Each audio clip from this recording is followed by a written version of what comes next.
Uh, Yes, sir. Good evening. oh, good evening. You are there in my other class, right? Remember? Yes, sir. Oh, yeah, I remember that. Yeah. Okay, great. Okay, Gurpreet, Domingo, Momita. Okay, Sabir, Gurpreet. Gurpreet, where are you from? Ludhiana, Bhatinda, where? Amritsar, Sophia, um, Domingo. Gurpreet ji is a senior police officer and from Ludhiana. Oh, okay, Ludhiana. Okay, lovely place. Great. So, Dr. Sadanand, with your due permission, can I begin? Yes, please, you can. Great. Thank you very much. I mean, it's not exactly evening, but maybe late afternoon and early evenings. So it was really nice meeting all of you as part of this master's program in migration and diaspora studies. I'm very deeply grateful and deeply appreciative of this opportunity given by Dr. Sadanand Sahu from IGNU. So this particular course is on European Union in World Affairs. The code number is MPSE 011. So you can say MPSE 11. So this is part of this all interesting set of courses where we'll be spending the next couple of weeks. Uh, as I was checking the schedule, we'll have 6 classes starting today on 29th of March. Every day this class will commence online from 5:30 p.m. onwards. Uh, Today in this class, I intend to cover 3 units, basically mostly the introductory part about European Union, history and evolution of European integration, the theories of integration in Unit 2, and the institutions of the EU, how it shapes out. So those are the things that we'll take care in today's class, the 29th of March. Next Saturday, we'll take care of the other 3, 4, 5, 6 decision making, the single European Act and single market, the different treaties that are related to EU, like Maastricht Treaty, Amsterdam Treaty, Nice Treaty, and the other treaties and constitutional provisions. The third class on the 12th of April will take care of Unit 7, 8, 9, Economic and Monetary Unions, member states of EU, particularly France, Germany, UK, uh, etc. Unit 9, the common agricultural policies. Then the class 4, which will be Unit 10 and 12, 10 and 11, common foreign and security policy and enlargement of EU. And class 5 will be 12 and 13 units. EU with countries outside of the EU, USA, Russia, China, Japan, the interactions, the interdependence, etc. And Unit 13 will be solely devoted to India and EU. And the final class on 3rd of May will be the Unit 14 and 15, globalization, WTO and EU, how EU managed or partly managed or did not manage the process of globalization or the onset of globalization and WTO round of negotiation, World Trade Organization. And the final unit, Unit 15, will be the comparative regional integration. So in today's class, I think before we talk about EU, I just like to put things in some context because I think that's very, very important.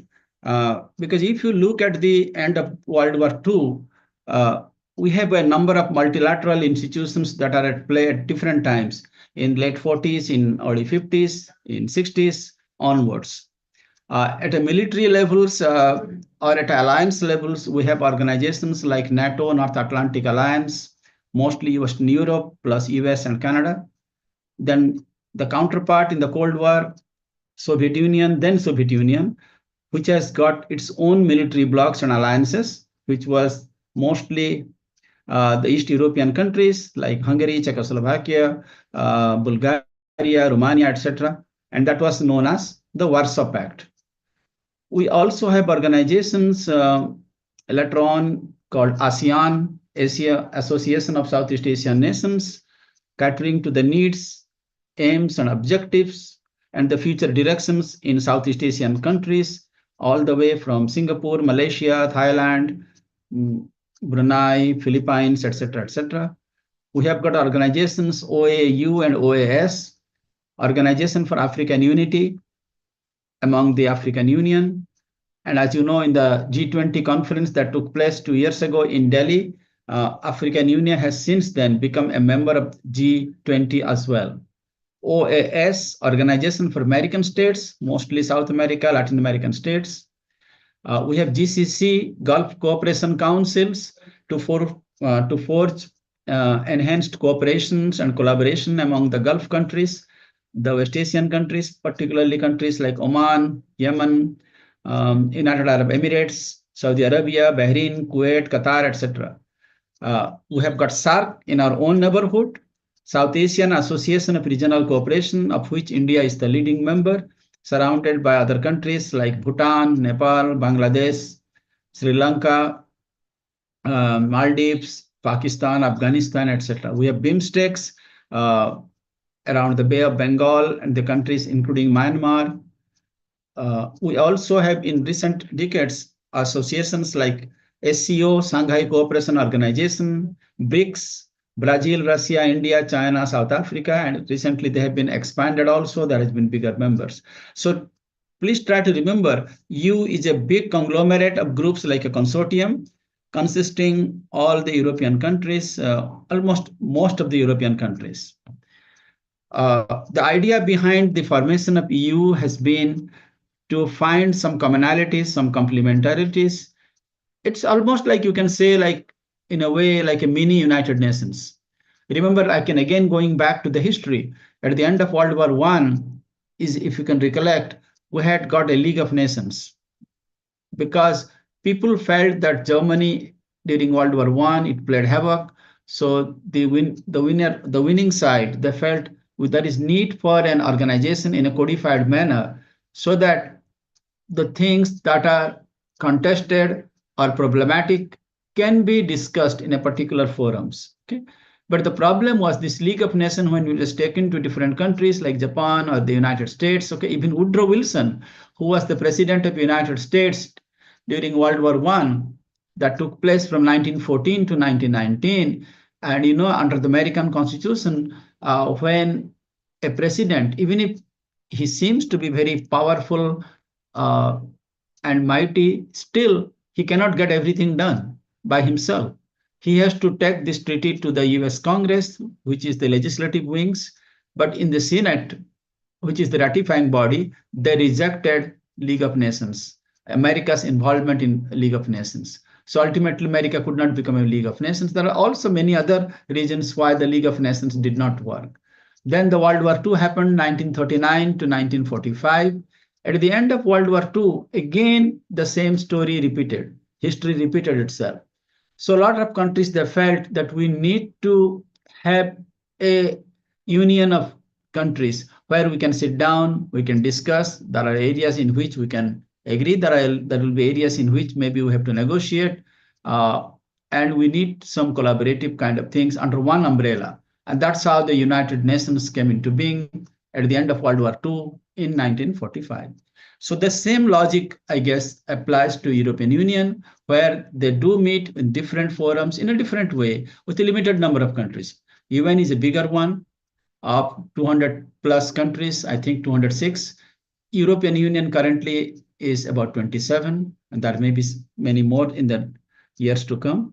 So in many ways, I think, and also you see the way the European Union works is if you look at closely some of the democratic societies like India, United Kingdom, Australia, France, or United States of America, I think a lot of those things you also find in the aims and objectives of European Union. It was founded in 1993. You can go to any standard textbook on EU, you can find all the details. UK did join in 73, but it quit. And later on, under the Brexit, it ceased to be a member of the EU in the present form. Among all the treaties of EU that was responsible, the Treaty of Maastricht is very, very important. I think you need to pay some attention to that, which was created in 1983. EU currently has a common currency of euro.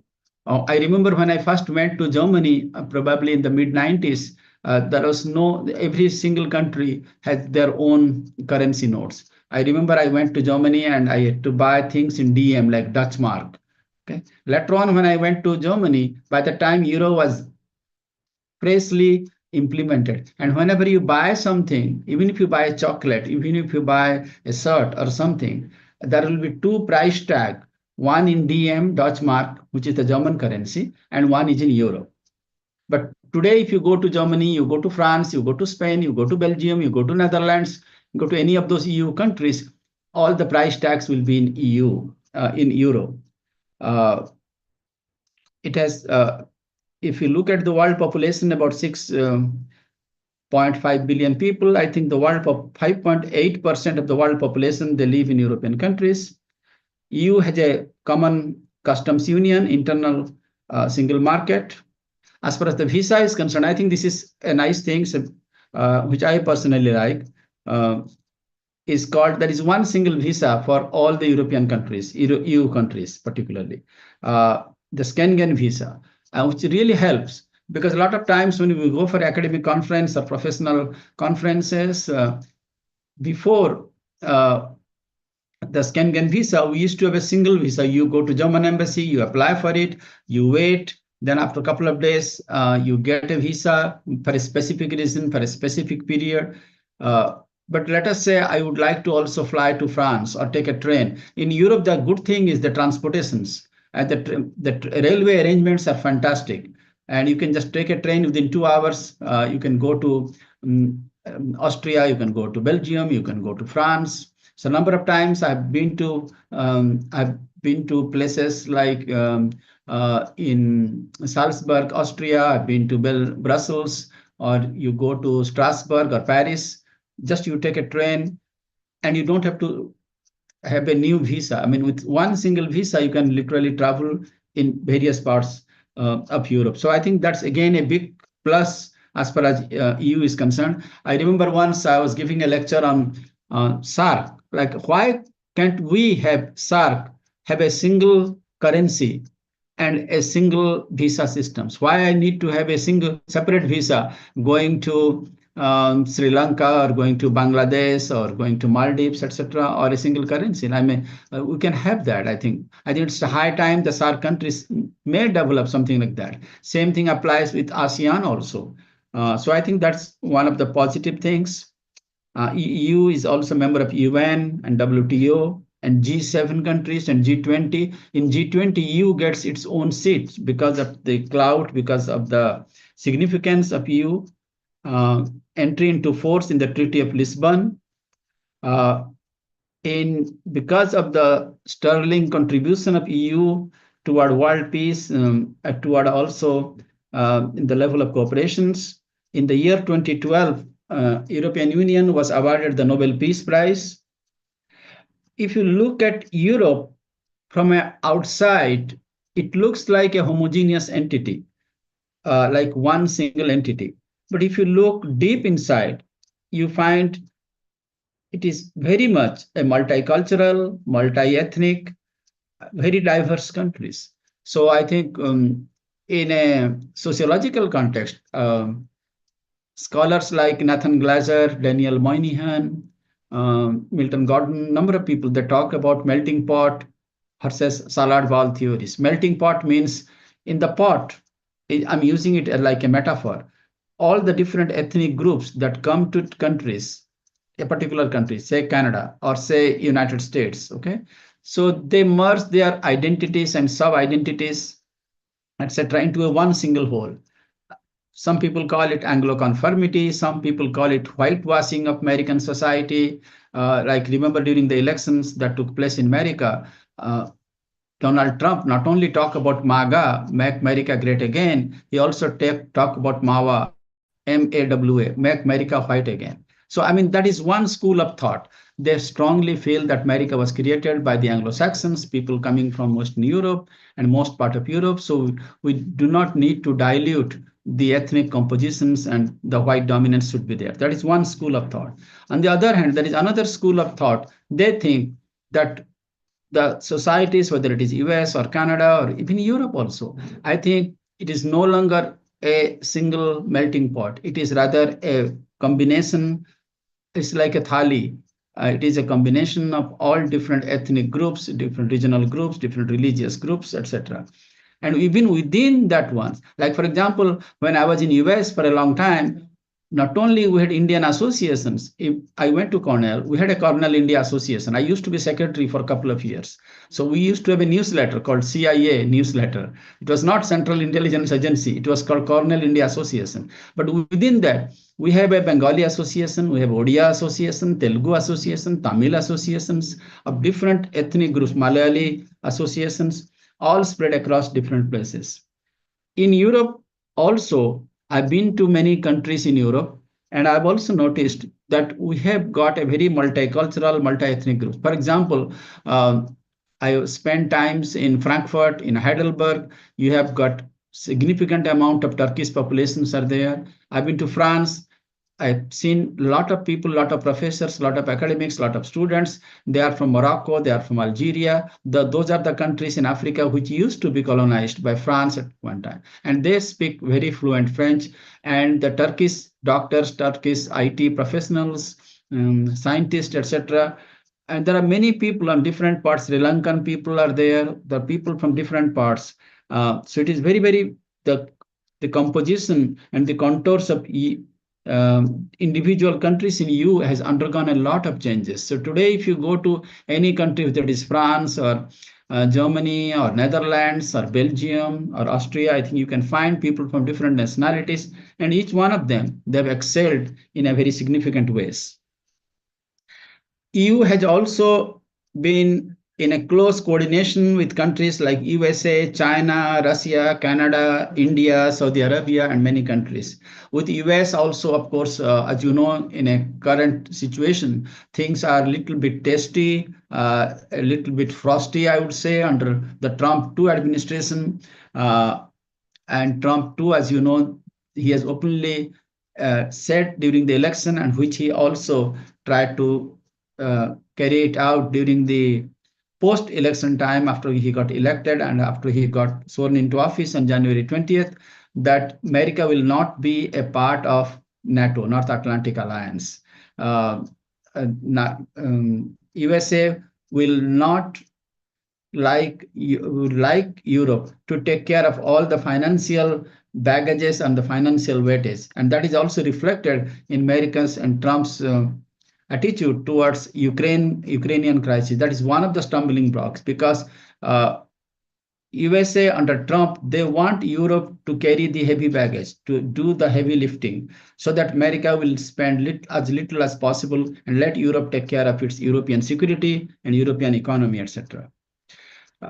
But historically speaking, as part of the Atlantic Alliance at the end of World War II, under the world order at that particular point of time, for the last 45, 50, 60, 70 years, European Union and America, they used to have a relatively a cordial relationship, accepting few disagreements or divergences here and there. In terms of China, China is now taking advantage. As you know, in the global power equation, China has become a very dominant power, particularly in the 21st century. And China wants not only a unipolar Asia dominance, monopolar Asia, but China also wants basically to divide the world into a bipolar one with US and China. And China, all the way, particularly if you look at China's foreign policy in the post-Mao Zedong era, particularly in the post-Deng Xiaoping's era.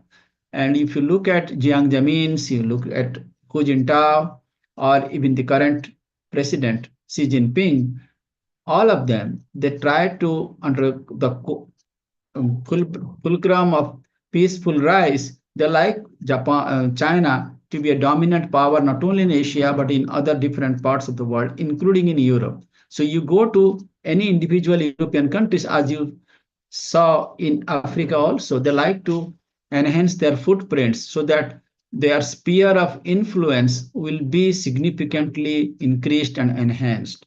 So China definitely wants a more closer collaboration and cooperation with EU. So I think in the current atmosphere, in the current environment, if this tug of war between Trump's USA and EU goes too far, the collateral benefit and advantage may come to China by default, maybe. EU and Russia, again, on the issue of Ukraine, for example, there was a big movement within different individual countries, whether it is Great Britain, whether it is France or Germany and many other countries. They felt that in the Ukrainian crisis, at least, the Russia was the aggressor and Ukraine was the victim. No country has in the world to violate the sovereignty, the territorial integrity of another countries, because that violates the basic tenets of what we know as the Treaty of Westphalia. On Canada also, Canada is on the other side of the Atlantic as part of the North America. They have also individually, bilaterally, and also the group wise, they have a very robust relations with European Union. With India, of course, we have a separate chapter. So when we'll discuss that, we'll discuss more about it. And we have maintained a very robust relations, both at the track 1 diplomacy as well as track 2 diplomacy with not only individual countries, but also with EU as in person. I think just a couple of days ago, EU, the head of EU visited India and met our Prime Minister Modi. And during the G20 conference last week, I think maybe 2 weeks ago, I was attending a conference at Taj on rice in a dialogues. There are a number of countries, number of representatives from EU. They took part in discussing about issues on climate change, on sustainable developments, on health issues, on peace and security, on many other issues that are of common concern to not only EU, individual countries, and EU as a whole, as well as to India also. So India has a very meaningful and sustainable relationship with all individual EU countries as well as with EU as a common entity. And EU has been given a prime place not only in G20, but also in other places. And there are also other countries like Singapore, like Malaysia, and many other countries where EU is having a very robust relations, particularly with organizations like ASEAN, with countries in Australia, New Zealand, etc., and many other countries. With countries in West Asia, countries like Saudi Arabia, Egypt, Syria, and many other countries, we have also got increasing relations with EU because, I mean, there is no natural differences with those countries. And so whatever there are common issues, with just issues like energy issues, global warming, climate change, the possibility of another pandemics. I'm just touching out some of the possibilities. I think EU is having a very meaningful cooperation and collaboration with many of those countries. In EU also, I think at least some of the countries, they're not only strong in terms of hard power, but I believe they're also very strong in terms of the soft power. Hard power, as you know, as Joseph Nye has said, and I think all of you probably know that, is the power of coercion, the power of muscular diplomacy. Like, for example, France, they have got the Rafale jets and many other defense equipment. They sell it to other countries, including to our country, India. The Jaguar jets by Anglo-French aerospace company and many other countries, they do that. Okay? But I think it's the soft power that is also very, very important. If you look at individual countries in EU, for example, in Italy or Germany or France, in movies that are very popular, they've got Oscar awards that have been translated into other countries. They are very popular, and some of those iconic figures that you see in French cinema or Italian cinema or German cinema, I think Spanish cinema, I think they've caught the attention of many other countries. The food, that is again another way that they've showcased to the rest of the world. The literature, many times they've got Nobel Prize for literature because of the outstanding quality of those literary writings, which have been translated into many, many languages. The French literature, Italian literature, Spanish literature, and German literatures, there are great scholars in that one. I remember when I was in Germany a couple of times, I have met some of the experts who are also great scholars in Indology. I was surprised. I visited some of the departments in Heidelberg, in Erfurt, and in Hamburg, etc. There are German professors, like I think you know probably a person called Hermann Kulke. He is an expert. Uh, there are departments of Hindi. There are the departments of Sanskrit in many German universities, many French universities. They have studies on India and many other countries. Studies in China, studies in Japan, and many other countries. Cultural artifacts, museums, that is again, people go to, like in France, in Paris, they have a lot of museums. There are many other first-rate museums that are very popular and people flock in to see that. In terms of education, that's again another areas of my interest.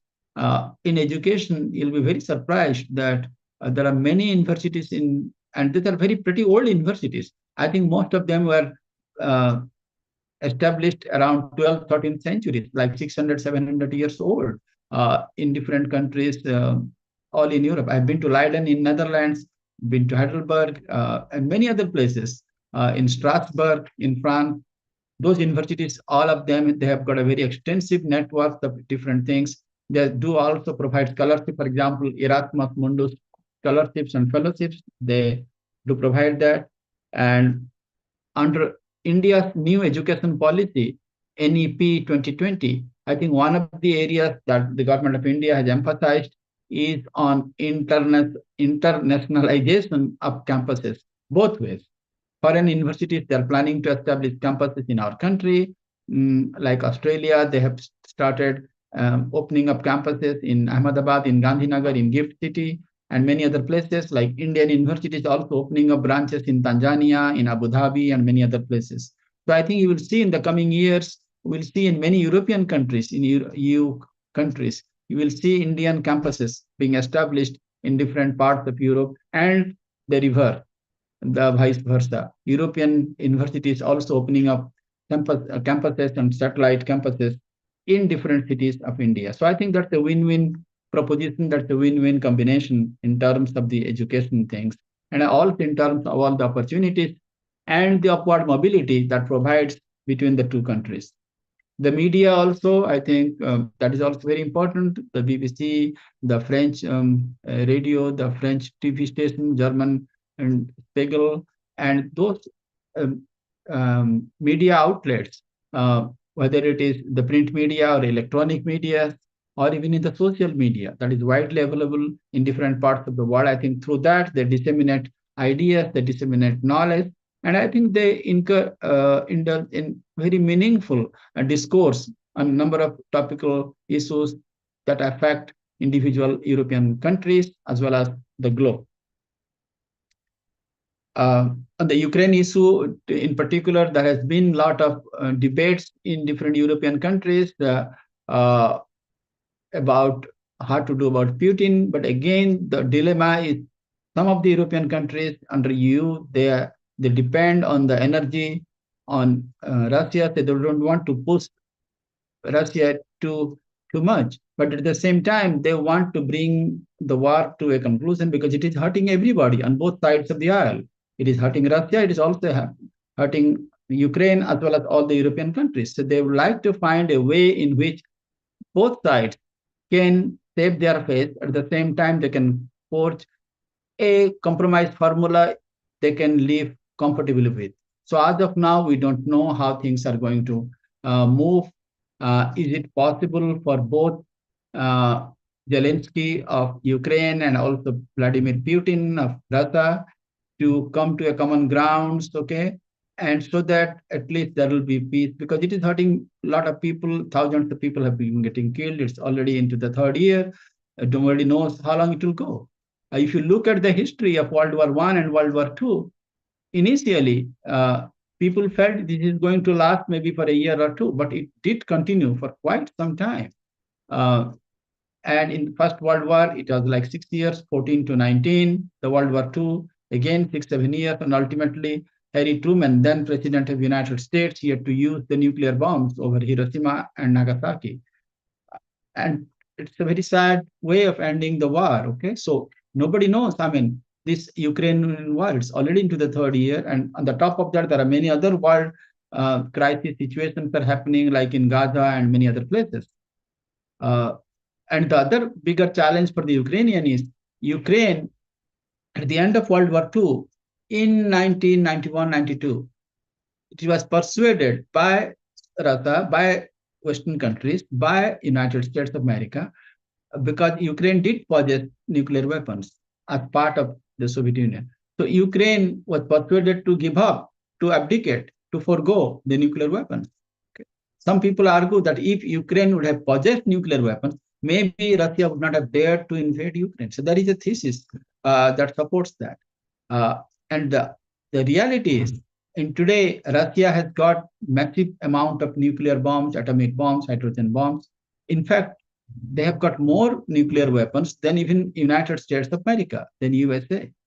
So if Putin go takes the nuclear option, whether it is full-fledged or even a limited nuclear option, that will create havoc, that will create catastrophe, not only in Ukraine, but also in the rest of Europe. So that has to be prevented by any chance. Because a lot of times you hear also a lot of rhetorics that if Ukraine does not follow, does not uh, follow this particular step as it is given by the official Russian lines, then the World War III might happen, etc.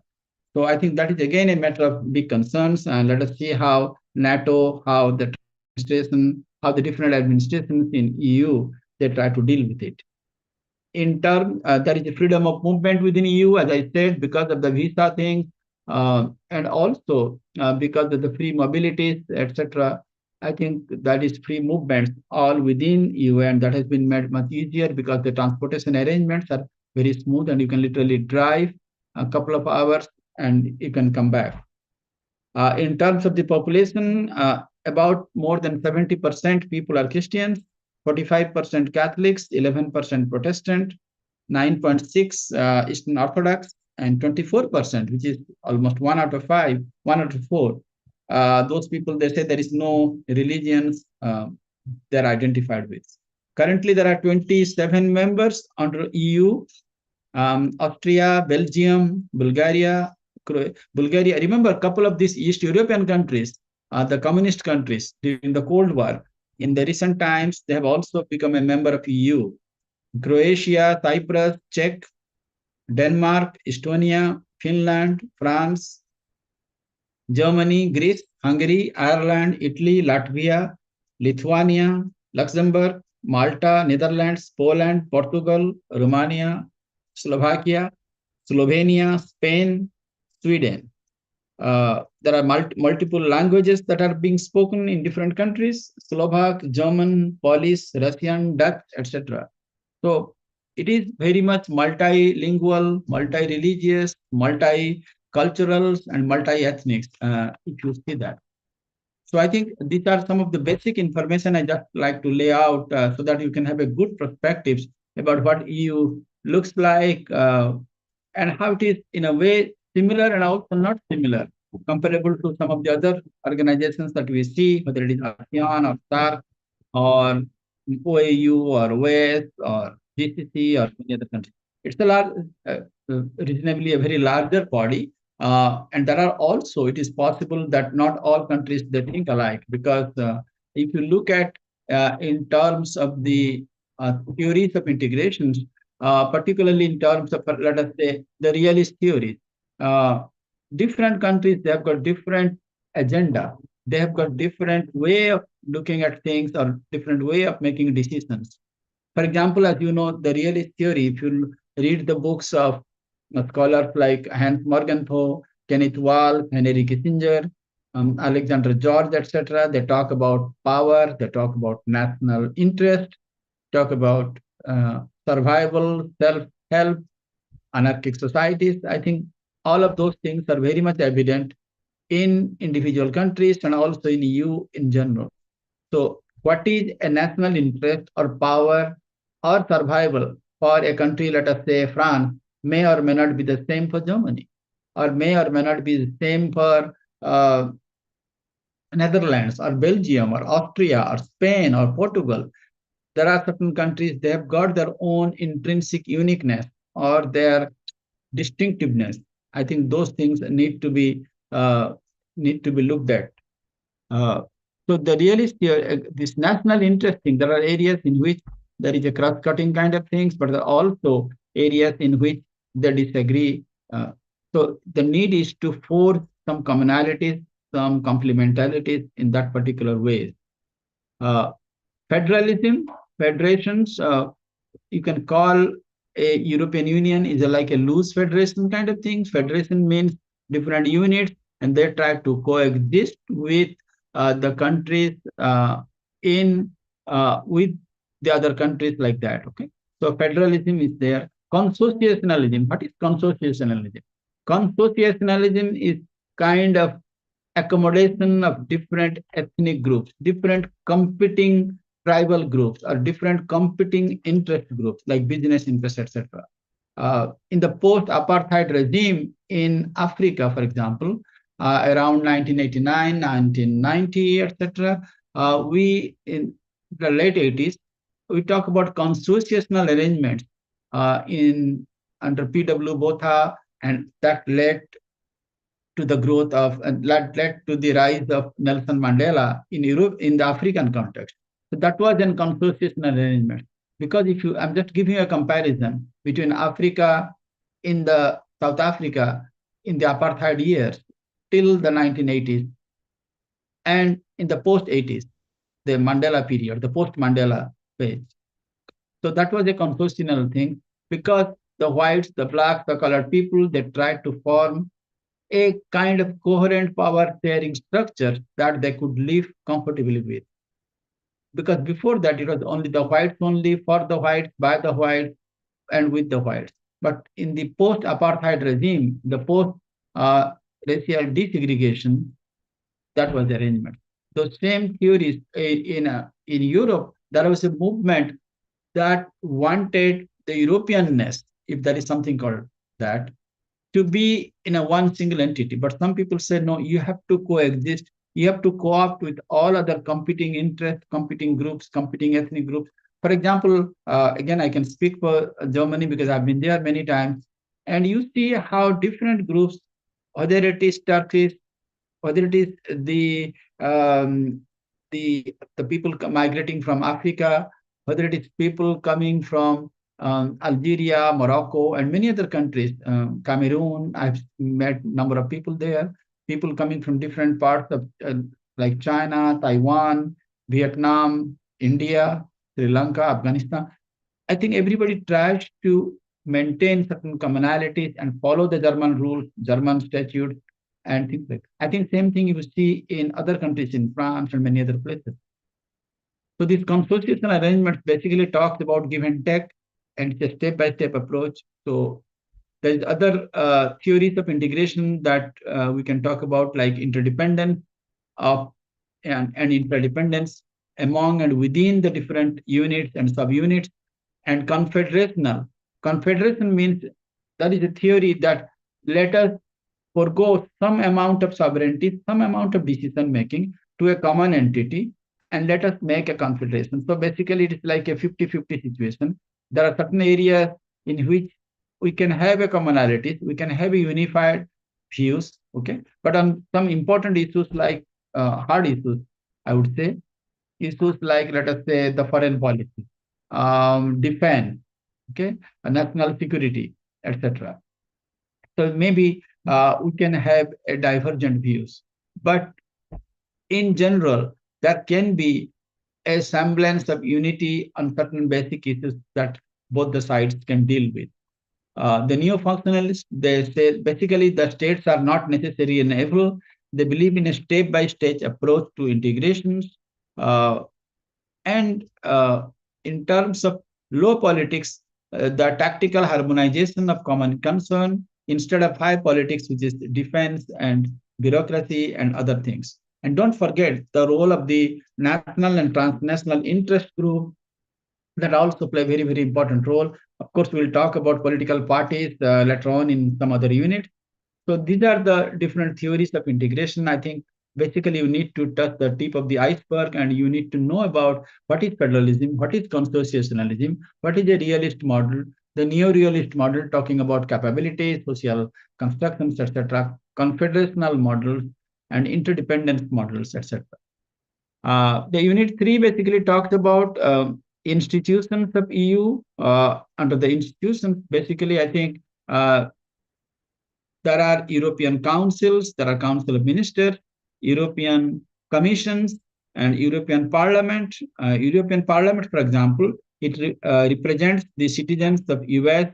They take care of the legislative aspect, cooperations, assent, the domestic supervisions, and the members are elected by the individual countries of the member countries.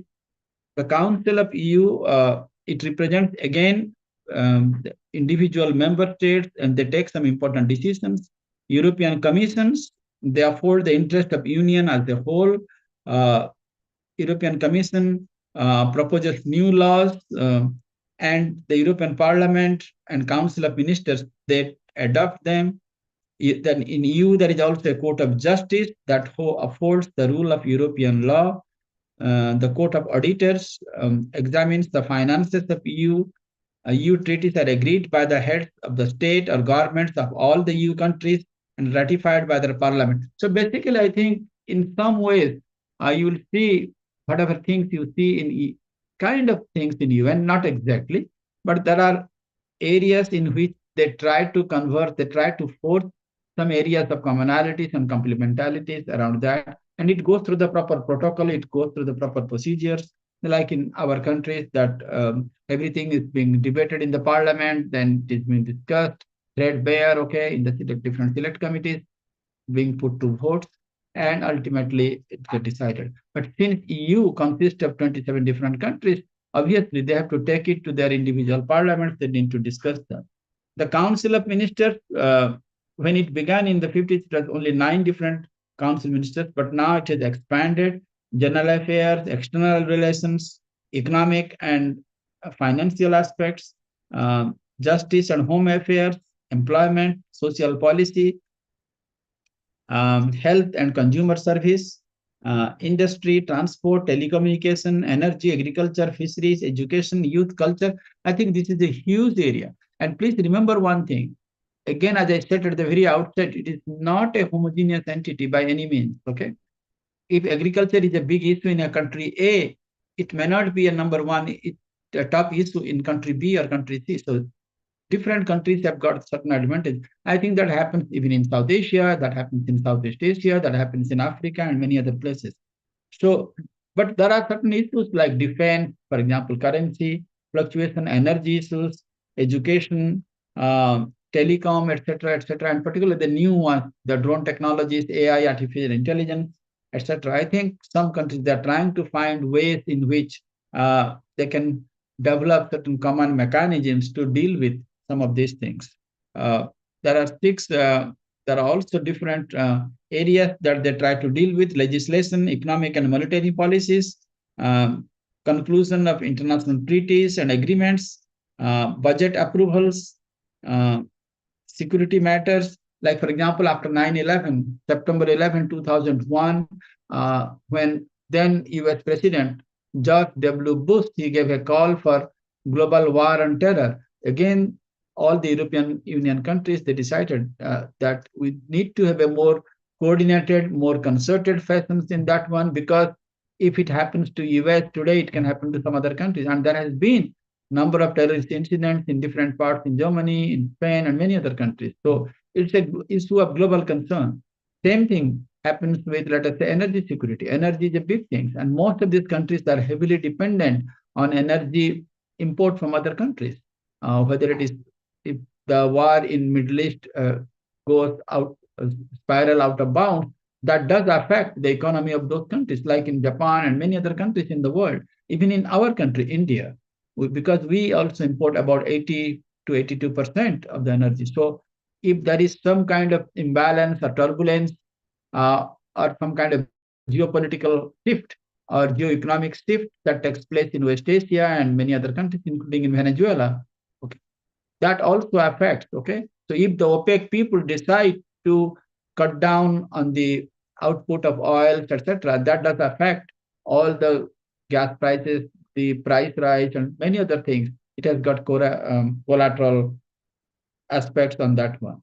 So on the energy issues, they try to come up with certain commonalities, and also the communication, etc., the industrial things, uh, and now, of course, the Ukraine issue. Because if the Ukraine issue, in particular, if it goes on for a long, long, long time, I think that is going to create significant amount of internal dissent, because there are elements within each countries they like. The war to continue, and they also do not want the war to continue. So there are people, the military industrial complex, etc., etc. So I think there has to be found a way in which the war can be ended without a loss of faith by any sides, because this is a war of profound concern, and if it continues to a um, long-term perspectives, I think this is not good for any particular countries in that particular way. So these are some of the things I just like to uh, highlight today, because this is the introductory class. And in the next couple of weeks, we'll be spending more and more on different specific things like decision making in the US, the different treaties that we talked about under the EU, like Maastricht Treaty, the Amsterdam Treaties, the Nice Treaties, etc., and the Single European Act and Single European Market, etc. Let me see if I'm missing something. Then the different theories, interdependent institutions, European Parliament, European Councils, uh, functions of the committee, proposing legislation, managing things, bringing to the orders of different European Parliament, etc.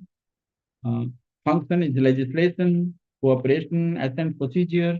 It's very much like, I think those of you who are very familiar with any of the parliamentary practices, like in India and any other countries, I think most of them, they follow the Westminster model, like the United Kingdom. And so a bill is produced in the lower house, particularly, let us say, United Kingdom, in a House of Commons, or India in the Lok Sabha, in the lower house, because those are directly elected by the people. Then once it is passed, it goes to the upper house. And then, like in European Union, they have a House of Councils, then also have a Senate. These are being discussed, okay? First, they discuss in small groups, in select committees, etc. Then once it is approved, it goes to the higher one, it's being voted upon. So it goes step-by-step approach, okay? Then the assent procedure is there. There are certain things which need unanimity among all the countries. There are certain things which need a majority. Countries, they can, if they approve, that goes with that. The European Court of Justice, that is also another important developments as part of the different constituents of the EU. But again, the problem is just like the ICJ, International Court of Justice. The problem is you can bark, but you cannot bite. That is one of the big problems with a lot of countries, even with the UN also. I think, of course, UN has got at least some leeway in the Security Council, but again, you have to combine all the 5 permanent members: United States, United Kingdom, France, Great Britain, and Russia. They have to agree on certain things. The Gulf War One was successful because it was under the auspices of the UN. Okay? Otherwise, it will be like a Iraq War, where only United States and UK, United Kingdom, George W. Bush and Tony Blair, they took the lead. Okay, it did not have the sanctions. So there is a big difference between the first Persian Gulf War of 1991. I'm just giving you an example, and the 2003 Iraq War.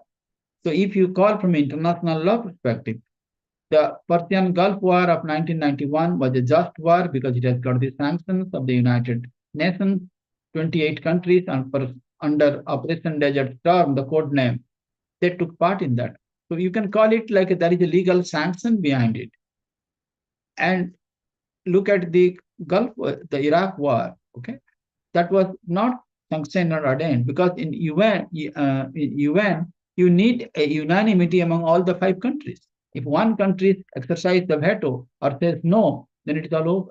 Same thing happening in ICJ. You must have read in ICJ, International Court of Justice, the Sudan's leader was banned. Even Putin was declared as an outlaw or something. Okay? So again, you cannot impose that particular law. I think in the European Court of Justice also, although they have got all the semblance of like a Supreme Court kind of things, okay? But the real problem lies in implementing the European Court of Justice, how you do that kind of things, okay? European Court of Auditors, and the ombudsman policy, I think ombudsman, as you know, is meaning like if there are any grievances, you can go to like if today, for example, in India, if you are not happy with a particular decision in official way, you can file an RTI kind of thing. So the ombudsman, like almost like you can say like a Lokpal, Lokayuk in the states and Lokpal, etc. So they do have that. European Central Bank, they have an office in Frankfurt.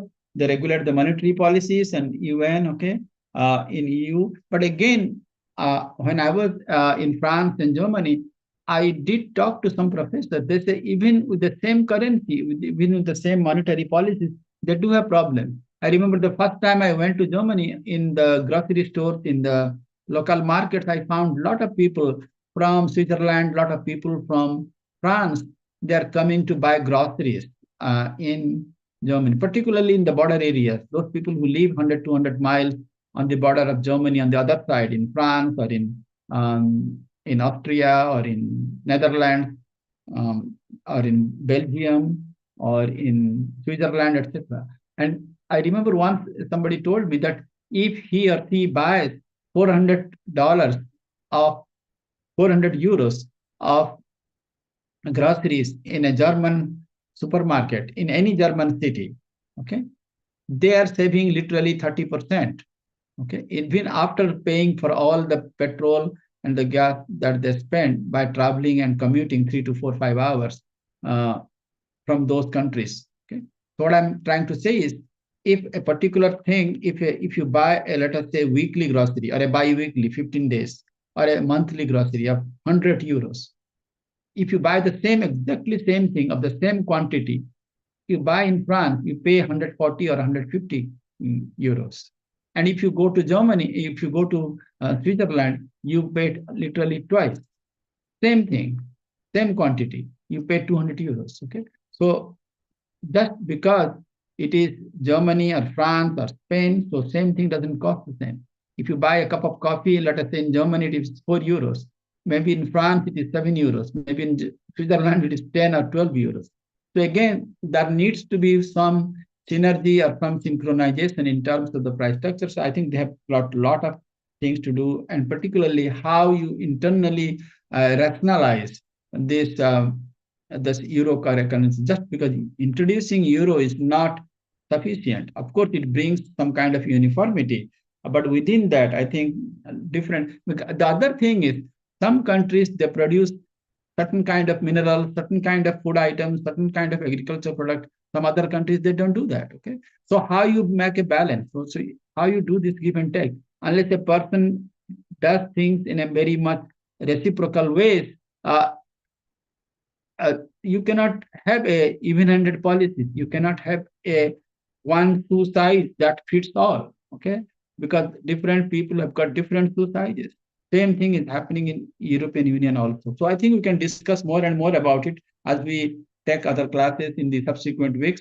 But please remember, for the most part, I think I will agree that if you ask me honestly, I mean, how do you look at EU? I think it is good to have an institution than not to have it. It is good to be a stakeholder than not to have it. It is good to at least agree on certain things than not to have it. Okay, it's almost like in a club or in a society or in a classroom. Okay, we listen to all different points of view. Okay, that doesn't necessarily mean that we agree with all of them, but I think it's very important that we listen to it and we try to find certain areas of convergence, and we keep it in one basket in one side, and we also develop certain kind those issues which are contested, which are problematic, or which are a little bit difficult to handle. We put it in a different way, and we maybe put a more timeline kind of thing. These are the things we can form a subcommittee. Okay, under certain experts from different countries, and they can look into this kind of thing and find certain things in which maybe we can go for the second best solution or the third best solutions, okay, in which there is more convergence, there is more agreement, there is more consensus. And over a period of time, we can do that. We need to discuss with that with all the stakeholders and with the different people in that particular ways, okay. So I think these are the things I will see. I think I'm still very optimistic that EU is playing a very important role. in world politics in terms of ensuring peace and security, and at least laying out all the important issues in its own way, whether it is climate change, whether it is solar energy, whether it is international terrorism, counterterrorism, and many other issues that I think we need to discuss about it, and different cutting edge ideologies. So I think if each country they try to cooperate and collaborate in a very meaningful way, in a sustainable way, I think we can go quite far. In spite of the realist paradigm that talks about national interest, that talks about survival, etc. Because we need to be in one particular mindset, at least we can achieve quite far. So I think that's all I have to say today. Any quick questions, any comments anyone has, I'll be more than happy. I'm glad to see some of my students who are here in my other classes also. Domingo is here, Vinod is here. Some new students are here, Sabir, Depragya, Momita. Momita, where are you from? Which place? Are you listening, Momita?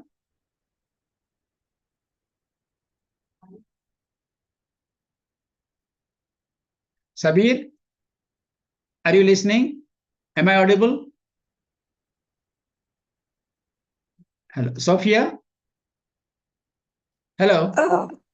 Hello. Yes, can you hear me? Any quick question, any comments, anything? No, no comments. Thank you so Okay. much. Okay. How about Depragya? Any comments, any questions? No, sir, no for now because I've read the EU law and I am an alumni of the Leiden University. I've also worked with the European Parliament, so it's good to just, see it theoretically, but I've seen it practically very, very closely. So it's really, great. really good. Wonderful, way. wonderful. We'll discuss more in subsequent classes. We'll have got opportunities to discuss with you. Wonderful, really nice. Thank you, Sabir, sir. most welcome. Sabir, any questions, any comments? Okay. Momita, any question, comments? Vinod, how is Bengaluru? Bangalore is good, sir. It's a bit hot. Oh, a bit hot. Okay. So you need AC or you need fan or what? Yeah, fan should be there, but yeah, I'm trying to avoid AC as much as possible. Yeah, that's good for health. And I was told that in the early morning, like you need a small blanket or something, like 2 o'clock, 3 o'clock in the night. Yeah. No, not for me, at least. Not for, okay. So which part of Bangalore? I have got little bit idea about Bangalore. So which part of Bangalore you are there? Pretty much in the central to east side. Near that IT sector, that IT areas? No. Yeah, sort of. I mean, it's about everything is in about 4-5 kilometers from where I live. Okay. I lived in a hotel called ITC Gardenia. I don't know if you know that. Yes, So, yes, familiar. okay. Yeah, I visited Vidhan Soda. There is a park called Kuban Park. Yes. We went to Hall Yeah, Museum. it's about 6-7 kilometers from where I live. 6-7 The only thing I have complained about Bangalore is this traffic, and it takes hours and hours to going to the airport and to commute. It's a big city. I think developed too fast and too quickly, but it's a lovely Yes. place. Used to be known as a city. So good. So how long you have been there in Bangalore? How many years? It's been 20 years now. Oh, 20 years. Wonderful. Great. Okay. Maybe you should buy some stakes of Bangalore airport.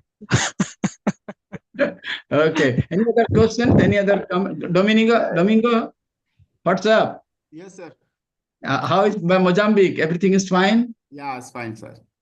Great, great. It's nice meeting you again, okay, online, okay? So hopefully we'll meet sometimes in a physical sense, okay? I've Yes. requested Sadanand to arrange a small get-together if possible, but please try to. When is your National Day thing? Which month? 25th of June. 5th of? 25th of June. 5th of June. Please remember me, okay? If possible, if I'm Delhi, okay, I would like to visit the Mozambique National Day. I'd like to meet you, if possible. Okay, sir, no problem. I So said again, 25th. which one? 25th? 25th. 25th of June or June. May? June. Of June. Okay. Great, Yeah. great. I remember that, okay? Yeah, And May your is Africa Day. okay, and your embassy is located in Basant Bihar or Yes, where? Basant, yeah. Purbi Marg or Paschimi Marg? Purbi Marg. Okay, Purvi Mark. Okay, great, wonderful. Okay, thank you so much. Okay, because there are many things to talk about you. Okay, any questions, any comments in the next classes? Okay, so please feel free. Okay, so what I'll do is I'll talk about an hour or so. Okay, then we'll have some free wheeling discussions, comments. Okay, anything. Okay, that comes within that. Maybe some comparative studies with other unions, like as I said, SARC, ASEAN, GCC, etc. Okay, African Union. Okay, I'll be very happy to listen to you, and maybe whatever comments I can give to you. Okay, so again, thank you so much. Okay, enjoy your dinner. Okay, enjoy the evening. Thank you once again. Thank you. Thank you, sir. Thank you. Thank you.